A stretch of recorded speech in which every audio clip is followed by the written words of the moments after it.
എല്ലാവർക്കും നമസ്കാരം. ഇന്നത്തെ വീഡിയോ എന്ന് പറയുന്നത് മൺചട്ടികളിൽ പൂപ്പൽ വരാതിരിക്കാൻ ചെയ്യേണ്ട കാര്യങ്ങളെക്കുറിച്ചാണ് കാണിക്കുന്നത്. നമ്മൾ ഡെയിലി ഉപയോഗിക്കുന്ന മൺചട്ടികളാണെങ്കിൽ ഇങ്ങനെ ചെയ്യേണ്ട ആവശ്യമില്ല. നമ്മൾ കറികൾ ഉണ്ടാക്കിയതിന് ശേഷം നന്നായിട്ട് കഴുകി ഉണക്കിയതിന് ശേഷം അല്പം എണ്ണ തടവി എടുത്തു വെച്ചാൽ മതിയാകും. എന്നാൽ നമ്മൾ ആഴ്ചയിലൊന്നോ രണ്ടാഴ്ചയിലൊന്നോ അല്ലെങ്കിൽ വർഷത്തിലൊന്നോ രണ്ടോ ഒക്കെ എടുക്കുന്ന മൺകലങ്ങളോ മൺചട്ടികളോ ഒക്കെ ആണെങ്കിൽ ഇതുപോലെ ചെയ്തു വെക്കണം. അതായത് നമ്മൾ സൂപ്പ് പോലെയുള്ള ഐറ്റംസൊക്കെ ഉണ്ടാക്കാനായിട്ട് അത്യാവശ്യം വലിപ്പമുള്ള മൺകലങ്ങളൊക്കെ കാണും. അത് നമ്മൾ വർഷത്തിലൊക്കെ ഒന്നോ രണ്ടോ പ്രാവശ്യമൊക്കെ ആയിരിക്കും നമ്മളത് എടുക്കുക. അപ്പോഴായിരിക്കും നിറയെ പൂപ്പൽ വന്നിരിക്കുന്നത് കാണാൻ സാധിക്കുന്നത്.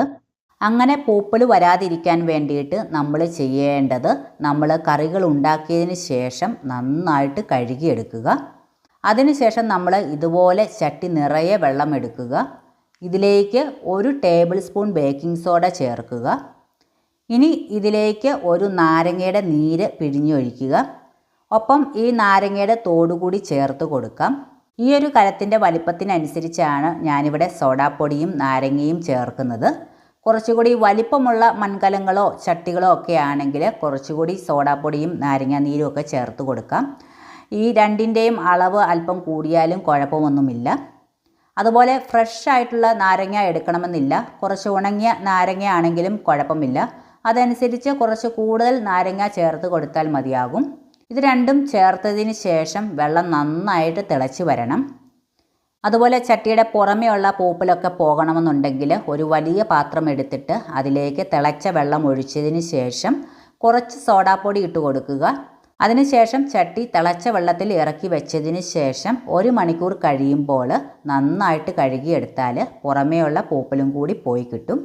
ഈ ചട്ടിയുടെ വക്കിലൊക്കെ പൂപ്പൽ വരാൻ സാധ്യതയുണ്ട്. നന്നായിട്ട് ഇത് തിളച്ച് വരുമ്പോൾ 1-2 മിനിറ്റ് ഇട്ട് തിളപ്പിക്കുക. അതിനുശേഷം തീ ഓഫ് ചെയ്യുക. ഒരല്പം ചൂട് പോയതിന് ശേഷം ഈ വെള്ളം ഒഴിച്ച് കളഞ്ഞതിന് ശേഷം ചട്ടി നന്നായിട്ട് ചൂടാറാൻ വെക്കണം.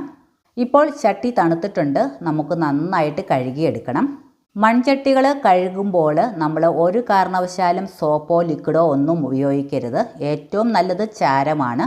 അല്ലെങ്കിൽ കടലമാവ്, ഗോതമ്പ് പൊടി, മൈദ, അരിപ്പൊടി ഇവയിൽ ഏതെങ്കിലും ഒന്നിട്ട് മാത്രമേ കഴുകാവൂ. ഇതൊന്നുമില്ലെങ്കിൽ ഉപ്പിട്ട് മാത്രമേ കഴുകാവൂ. അതുപോലെ തന്നെ ശ്രദ്ധിക്കേണ്ട ഒന്നാണ് ചട്ടി വൃത്തിയാക്കാൻ മെറ്റൽ സ്ക്രബ്ബർ ഉപയോഗിക്കരുത്. നല്ല സോഫ്റ്റ് ആയിട്ടുള്ള സ്ക്രബ്ബർ വേണം ഉപയോഗിക്കാൻ. അപ്പോൾ നിങ്ങൾ മൺചട്ടി സ്ഥിരമായിട്ട് ഉപയോഗിക്കുന്നവരാണെങ്കിൽ 1 മാസം മുന്നേ ഞാൻ മൺചട്ടി സീസൺ ചെയ്യുന്ന ഒരു വീഡിയോ ചെയ്തിട്ടുണ്ടായിരുന്നു. നല്ല രീതിയിൽ വൈറലായിട്ടുള്ള ഒരു വീഡിയോയാണ്. ഇപ്പോഴും നന്നായിട്ട് ഓടുന്ന ഒരു വീഡിയോയാണ്. മൺചട്ടി ഉപയോഗിക്കുമ്പോൾ അറിഞ്ഞിരിക്കേണ്ട ഒട്ടുമിക്ക കാര്യങ്ങളും ആ വീഡിയോയിൽ ഉൾപ്പെടുത്തിയിട്ടുണ്ട്.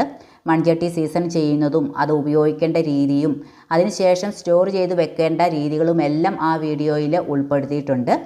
നിങ്ങൾക്ക് തീർച്ചയായിട്ടും ഉപകാരപ്രദമാകുന്ന ഒരു വീഡിയോയാണ്. ആ വീഡിയോയുടെ ലിങ്ക് ഡിസ്ക്രിപ്ഷൻ ബോക്സിൽ കൊടുത്തേക്കാം.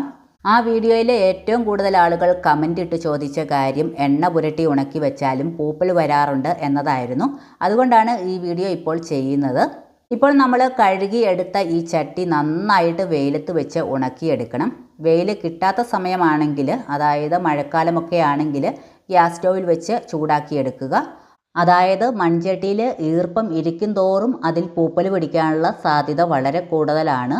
അതുകൊണ്ട് നന്നായിട്ട് വൃത്തിയാക്കിയതിന് ശേഷം വെയിലത്ത് വെച്ച് നന്നായിട്ട് ഉണക്കിയെടുക്കണം. അതിനുശേഷം നന്നായിട്ട് എണ്ണ ചട്ടിയുടെ അകത്തും പുറത്തുമൊക്കെ പുരട്ടിയതിന് ശേഷം വേണമെങ്കിൽ 1 പ്രാവശ്യവും കൂടി വെയിൽ കൊള്ളിച്ചതിന് ശേഷം എടുത്തു വെക്കാവുന്നതാണ്. ഇങ്ങനെ മാസത്തിലൊരിക്കൽ ചെയ്താൽ പൂപ്പൽ പിടിക്കാതെ നിങ്ങൾക്ക് നല്ല രീതിയിൽ മൺചട്ടി സൂക്ഷിച്ചു വെക്കാവുന്നതാണ്. ഇനി മൺപാത്രങ്ങൾ ഉപയോഗിക്കുന്നത് മൂലം നമുക്ക് കിട്ടുന്ന കുറച്ച് ആരോഗ്യ ഗുണങ്ങളും കൂടി പറയാം. മൺപാത്രത്തിൽ ഭക്ഷണം തയ്യാറാക്കിയാൽ രുചി മാത്രമല്ല നമുക്ക് കിട്ടുന്നത്, മറ്റ് ആരോഗ്യ ഗുണങ്ങളും കൂടി ലഭിക്കുന്നുണ്ട്.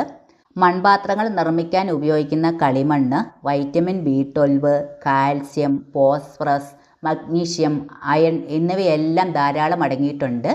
ഈ വേനൽക്കാലത്ത് നമ്മൾ മൺകലങ്ങളിലോ മൺകൂജയിലോ ഒക്കെ വെള്ളം നിറച്ച് വെച്ച് കുടിക്കുന്നത് ശരീരത്തെ തണുപ്പിക്കാനും അമിതമായ ചൂട് മൂലമുണ്ടാകുന്ന പ്രശ്നങ്ങൾ തടയാനും സഹായിക്കും. അതായത് മൺപാത്രങ്ങളിൽ സൂക്ഷിച്ചിരിക്കുന്ന വെള്ളം കുടിക്കുന്നത് ശരീരത്തിൻ്റെ pH നിലനിർത്താനും അസിഡിറ്റിയെയും ഗാസ്ട്രിക് പ്രശ്നങ്ങളെയും ഒഴിവാക്കാനും സഹായിക്കുന്നുണ്ട്. അതായത് ഈ മൺപാത്രങ്ങൾ നിർമ്മിക്കാൻ ഉപയോഗിക്കുന്ന മണ്ണ് ആൽക്കലൈൻ സ്വഭാവമുള്ളതായതുകൊണ്ട് ശരീരത്തിലെ അസിഡിറ്റി കുറയ്ക്കാനും ഭക്ഷണത്തിലെ അസിഡിറ്റി കുറയ്ക്കാനുമൊക്കെ ഏറെ നല്ലതാണ്. അതുപോലെ മറ്റൊരു ഗുണമെന്ന് വെച്ചാൽ വളരെ കുറഞ്ഞ എണ്ണ മാത്രം മതി മൺചട്ടികളിൽ പാചകം ചെയ്യാനായിട്ട്. മൺചട്ടികളിലെ സ്ലോ കുക്കിംഗ് ആയതുകൊണ്ട് ഭക്ഷണത്തിൻ്റെ സ്വാഭാവികമായിട്ടുള്ള എണ്ണകളെ നിലനിർത്താനും അതുപോലെ മൺപാത്രങ്ങളിലെ ചെറിയ ചെറിയ സുഷിരങ്ങൾ ഉള്ളതുകൊണ്ട് ഈർപ്പവും ചൂടും നിലനിർത്താനും സാധിക്കും. അപ്പോൾ ഇന്നത്തെ വീഡിയോ നിങ്ങൾക്ക് ഉപകാരപ്രദമായിട്ടുണ്ടെങ്കിൽ ലൈക്ക് ചെയ്യാനും ഷെയർ ചെയ്യാനും കമൻറ്റ് ചെയ്യാനും മറക്കരുത്. അപ്പോൾ മറ്റൊരു നല്ല വീഡിയോയുമായിട്ട് വീണ്ടും വരാം.